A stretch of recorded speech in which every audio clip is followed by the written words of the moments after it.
Assalamualaikum warahmatullahi wabarakatuh. Waalaikumsalam warahmatullahi wabarakatuh. Oke, halo teman-teman semuanya. Perkenalkan, kami dari kelompok 3 yang beranggotakan ada saya Muhammad Zidan dan di sebelah kiri saya ada Tirta. di sebelah kanan saya Rehan. dan di sebelah pojok ada Afif. Oke, teman-teman, mungkin udah gak sabar nih kira-kira kita di sini berempat mau ngapain ya?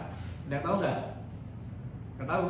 Oke, jadi teman-teman semuanya, pada hari ini kita akan sedikit sharing nih terkait dengan salah satu hal yang mungkin tidak banyak disadari, yaitu terkait dengan analytical thinking skill.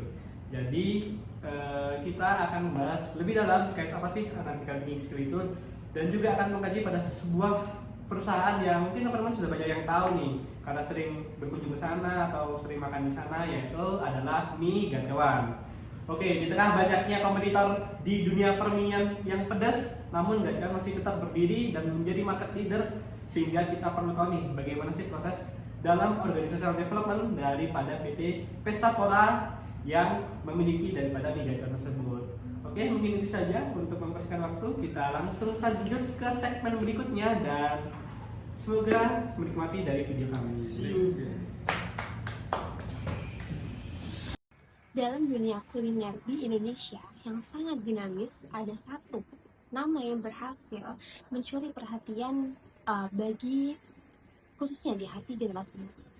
Sebuah merek yang tak hanya sekedar menjual mie, tetapi menciptakan pengalaman dan budaya bersantap yang unik. PT Pestapora Abadi dan perjalanan luar biasa mie Gacoan dan sebuah ide sederhana menjadi pemimpin pasar. Semua bermula pada tahun 2016 di Kota Malang, Jawa Timur dengan konsep mie pedas yang autentik dan harga yang sangat terjangkau. Mie Gacoan mulai menambah pasar. Dari satu gerai sederhana, kini mereka telah berkembang pesat. Dari visi sederhana namun kuat, yakni menjadi pemimpin pasar mie pedas terdepan di Indonesia yang mengutamakan kualitas, inovasi, dan kepuasan pelanggan, Gacoan juga berkomitmen penuh terhadap standar halal dengan semua produk yang telah memenuhi sistem jaminan halal dari Majelis Ulama Indonesia. Dari satu gerai sederhana, kini telah berkembang pesat menjadi puluhan gerai di seluruh Indonesia dengan lebih dari 3.000 karyawan yang terus menggerakkan misi mereka. Ulasan pelanggan di Google Reviews menjadi buktinya dengan rating konsisten 4,5 bintang. Pelanggan memuji tidak hanya dengan rasanya yang nendang, enak, dan legit, tetapi juga pelayanan yang cepat, tempat yang nyaman, dan harga yang ramah di kantong. Beberapa gerai bahkan disebut sebagai tempat nongkrong favorit anak muda gitu. Berkat fasilitas seperti colokan, wifi listrik, wifi gratis, dengan live musik di jam-jam yang tertentu. Dari kisah ini muncul satu pernyataan besar, apa yang membuat Gacoan berhasil jadi pemimpin pasar dan terus melebarkan sayapnya ke berbagai daerah. Kami yakin jawabannya tidak hanya terletak pada rasa dan hal-hal lainnya, tapi pada strategi tim dan keberanian yang terus berinovasi. Untuk itu, mari kita gali lebih dalam, karena setiap kesuksesan selalu ada pelajaran yang terus kita ambil. Oke, kali ini kita akan bahas terkait alasan pemilihan objek dan tema. Jadi kita memilih PT Pestapora Abadi atau yang biasa kita sebut mie Gacoan sebagai objek kajian itu karena kita melihat fenomena yang menarik, yaitu bagaimana sebuah perusahaan yang menjual produk dengan harga sekitar Rp10.000 justru mampu bertahan dalam persaingan bisnis yang ketat dan terus melakukan ekspansi dengan membuka cabang di berbagai kota. Dan juga bahkan menjadi market leader di bidang kuliner terutama mie pedas. Karena secara logika bisnis, margin keuntungan dari produk berharga murah itu seharusnya relatif kecil. Nah, selanjutnya kita akan bahas tentang strategi-strategi apa sih yang dilakukan oleh perusahaan atau PT Pestapora Abadi dalam menjaga keberlanjutan bisnisnya dan mempertahankan daya saingnya di pasar. Jadi PT Pestapora Abadi ini tercatat pernah melakukan perubahan nama menu untuk menyesuaikan dengan sistem jaminan halal atau SJH. Jadi itu tuh sebagai bentuk kepatuhan terhadap regulasi. Nah, langkah ini itu menunjukkan bahwa perusahaan mampu melakukan analisis resiko hukum dan reputasi sebelum mengambil keputusan strategis agar tetap menjaga kepercayaan dari konsumen-konsumennya.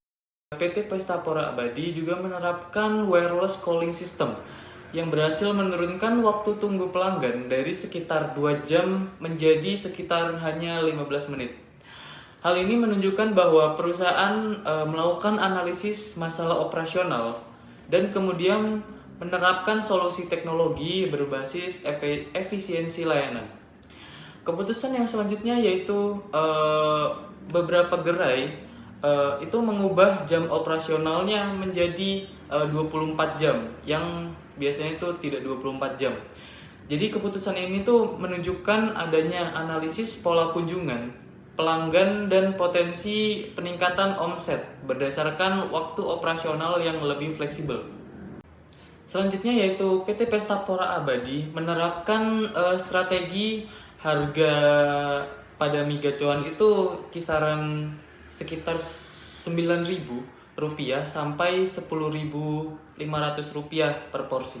Nah, jadi hal ini tuh menunjukkan penggunaan strategi penetrasi pasar yang berbasis analisis daya beli konsumen khususnya pada segmen pelajar dan mahasiswa. Nah, berdasarkan data-data yang sudah disebutkan tadi, kita memilih tema analytical thinking skill karena seluruh kebijakan perusahaan menunjukkan pola kerja yang sistematis, yaitu mengidentifikasi masalahnya terlebih dahulu, lalu mengumpulkan data-data yang ada, lalu menganalisis resiko, terus yang terakhir mengambil keputusan secara terstruktur berdasarkan data-data yang sudah ada tadi. Baik, selanjutnya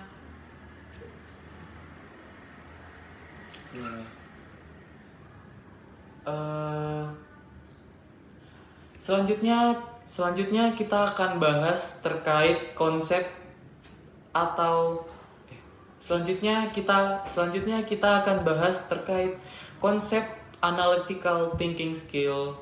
Selanjutnya kita akan berbicara terkait dengan analytical thinking skill. Nah, mungkin dalam kehidupan kita sehari-hari, mungkin dalam mengerjakan tugas atau sedang menghadapi berbagai permasalahan, kita seringkali melakukan analytical thinking. Namun, kita tidak pernah menyadari bahwasanya kita telah melakukan analytical thinking. Jadi, sebenarnya analytical thinking itu apa sih? Oke, mengutip dari LSPR Institute Communication and Business, analytical thinking adalah sebuah kemampuan dalam mengatasi masalah dengan cara mengevaluasi informasi-informasi yang telah dikumpulkan.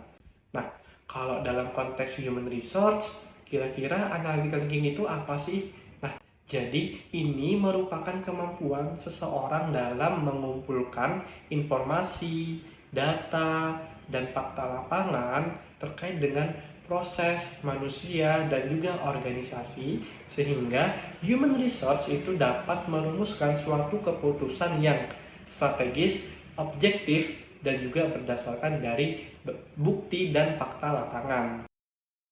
Nah, sehingga dapat disimpulkan nih, kalau analytical thinking itu bukan hanya sekedar berpikir logis, namun di sana terdapat proses dalam memecahkan informasi-informasi menjadi bagian-bagian tertentu yang kemudian nantinya ini dapat menjadi suatu pemecahan masalah yang berdasarkan daripada data dan juga bukti yang ada di lapangan, sehingga dapat menjalankan proses manajemen sumber daya manusia yang lebih baik lagi. Mungkin banyak yang penasaran nih, bagaimana sih proses analytical thinking dalam diri kita.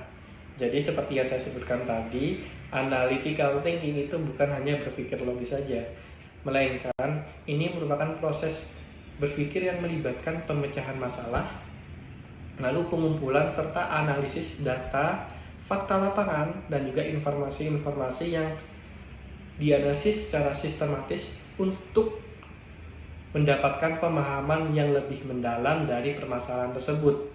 Nah, Analytical thinking ini itu melibatkan kemampuan kita dalam melihat permasalahan dari berbagai sudut pandang yang luas. Jadi tidak hanya terbatas pada satu sudut pandang saja atau satu point of view. Kemudian ini juga melibatkan kemampuan kita dalam mengidentifikasi pola-pola dari bagian-bagian yang telah kita breakdown tadi. Kemudian bagaimana kita menarik kesimpulan secara sederhana terkait dengan pemecahan masalah yang kompleks tadi, sehingga kita dapat menemukan solusi yang paling cocok dan yang paling efektif, seperti itu. Kenapa sih analytical thinking skill itu sangat penting untuk kita miliki?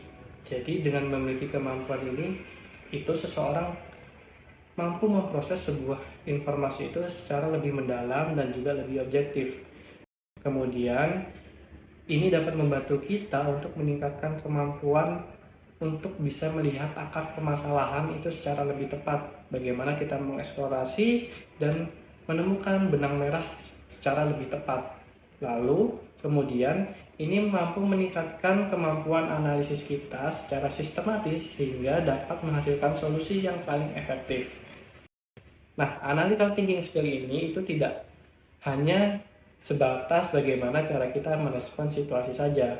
Namun, dengan memiliki kemampuan ini dapat memungkinkan seseorang itu untuk menemukan sebuah solusi atau pemecahan masalah yang lebih tepat, lebih efektif melalui pertimbangan yang matang berdasarkan daripada data dan juga fakta lapangan yang ada. Oke, selanjutnya yaitu kemampuan beradaptasi. Kita tahu bahwasanya saat ini era kita itu sangat cepat berubah dan suatu hal itu tidak pasti. Mungkin 1 menit atau keesokan harinya kita tidak tahu apa yang akan terjadi. Sehingga dengan kemampuan analytical thinking ini itu mampu menjawab permasalahan-permasalahan yang ada saat ini. Ini memungkinkan seseorang untuk bisa beradaptasi dengan situasi-situasi yang baru atau jauh lebih kompleks. Kemampuan ini mampu mendorong seseorang itu untuk bisa merespon perubahan-perubahan yang terjadi di era saat ini dengan lebih baik, serta bisa membantu seseorang untuk mengambil langkah-langkah yang diperlukan dan juga efektif. Lalu yang keempat itu meningkatkan kreativitas dan juga kemampuan kognitif. Dengan adanya kemampuan ini itu dapat membuka kesempatan untuk seseorang bisa melihat masalah dari beragam sudut pandang, tidak hanya sebatas satu sudut pandang saja. Sehingga ini dapat menginspirasi dan juga mendorong pemikiran kreatif dan juga inovatif. Dengan menganalisis permasalahan secara mendalam, melihat dari berbagai sudut pandang, seseorang dapat menemukan solusi yang tidak terduga atau solusi yang unik, yang mana itu bisa jadi sebuah pembaharuan dan juga ide yang lebih kreatif dan juga inovatif, seperti itu. Lalu yang terakhir adalah peningkatan kemampuan komunikasi. Nah, dengan kemampuan ini itu dapat membantu seseorang untuk bisa mengorganisir atau mengkotak-kotakan baik dari pemikiran dia secara lebih terstruktur, sehingga dapat dengan jelas menyampaikan kesimpulan secara sederhana kepada manajemen atau stakeholder lainnya. Jadi dengan adanya kemampuan ini itu dapat membantu kita dalam berbagai bidang dan juga berbagai aspek kehidupan kita. Jadi analytical thinking itu sangat penting sekali dalam dunia kerja. Setelah kita membahas terkait dengan analytical thinking, mungkin muncul pertanyaan, apa sih bedanya analytical thinking dengan critical thinking? Nah, lebih jelasnya, analytical thinking itu berfokus pada bagaimana mengevaluasi informasi, membreakdown sebuah permasalahan menjadi bagian-bagian kecil, kemudian melakukan identifikasi pada pola data dan juga hubungan serta detail-detail yang ada untuk merumuskan sebuah pemecahan masalah atau solusi yang tepat, efektif, dan sesuai dengan data ataupun fakta lapangan yang ada. Sementara critical thinking itu berfokus pada mengevaluasi informasi, mempertanyakan asumsi, menilai kredibilitas dari sebuah informasi, serta menanyakan apakah argumen itu masuk akal atau bias. Jadi lebih jelasnya, kalau dia analytical thinking itu bagaimana cara kita menemukan sebuah pemecahan masalah atau solusi melalui evaluasi informasi dan juga membreakdown masalah-masalah itu menjadi bagian-bagian kecil sehingga menemukan pemecahan masalah tadi sesuai dengan fakta dan data yang ada di lapangan. Sementara kalau critical thinking itu bagaimana kita mengevaluasi informasi yang ada, bagaimana kita menilai kredibilitas yang ada. Seperti itu. Jadi biasanya analytical thinking itu sering digunakan ketika kita menghadapi sebuah permasalahan atau sedang merumuskan sebuah strategi pemasaran atau sedang merumuskan sebuah strategi organisasi. Nah, sedangkan kalau critical thinking itu ketika kita biasanya melakukan diskusi, ketika kita sedang meeting. Jadi kita mengevaluasi nih informasi-informasi yang ada. Nah, dari kedua hal ini itu sangat penting keduanya sehingga nanti kita dapat menemukan sebuah pemecahan masalah yang lebih efektif seperti itu. Oke, selanjutnya setelah ini kita akan berlanjut ke segmen berikutnya nih terkait dengan bagaimana sih proses analytical thinking ini di lapangan, terutama di perusahaan yang sedang kita bahas kali ini. Oke, mungkin kita bisa lanjut ke segmen berikutnya. Baik, selanjutnya saya akan menjelaskan gimana sih konsep analytical thinking itu kelihatan nyata dalam data lapangan maupun dalam strategi yang dijalankan oleh Ming Chuan. Jadi nggak cuma teori saja, tapi benar-benar terlihat dari cara perusahaan itu menghadapi perubahan, memasarkan produk, menyelesaikan masalah, sampai mengambil keputusan. Nah, kalau kita lihat dari sisi strategi pemasaran, jadi saya ngambil dari penelitian Fernanda Eka Wahyuni dan rekan-rekan tahun 2024, menunjukkan nih bahwa Nggak Cuan tuh selalu memulai langkah pemasaran dari proses analisis. Jadi mereka itu mengidentifikasi siapa target konsumen mereka, bagaimana perilaku anak muda dalam membeli makanan, apa trennya lagi berkembang, serta bagaimana sih pengaruh sosial media terhadap keputusan pembelian. Nah, dari hasil analisis itu, Gacuan tuh mengembangkan inovasi menu atau berbagai menu, memperkuat branding, tempat makanan yang instagramable atau yang gampang di foto-foto itu, dan serta manfaatkan promosi digital untuk menjangkau konsumen. Jadi strategi masalah mereka itu bukan sekedar coba-coba, tapi berdasarkan pemahaman dalam tentang data pasar sendiri. Selanjutnya, mari kita bedah dari sisi manajemen perubahan.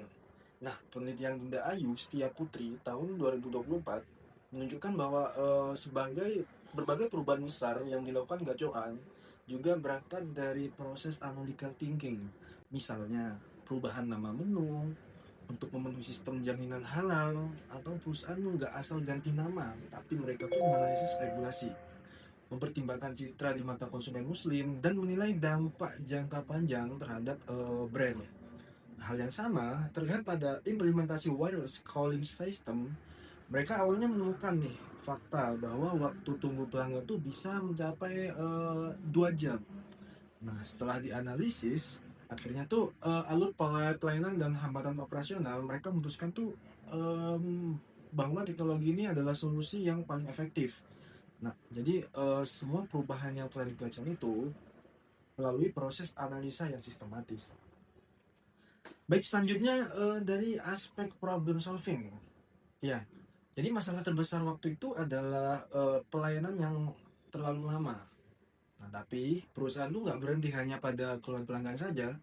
Mereka tuh menganalisis akar masalahnya, mulai dari alur pemesanan, penyajian, sampai proses pemanggilan pesanan.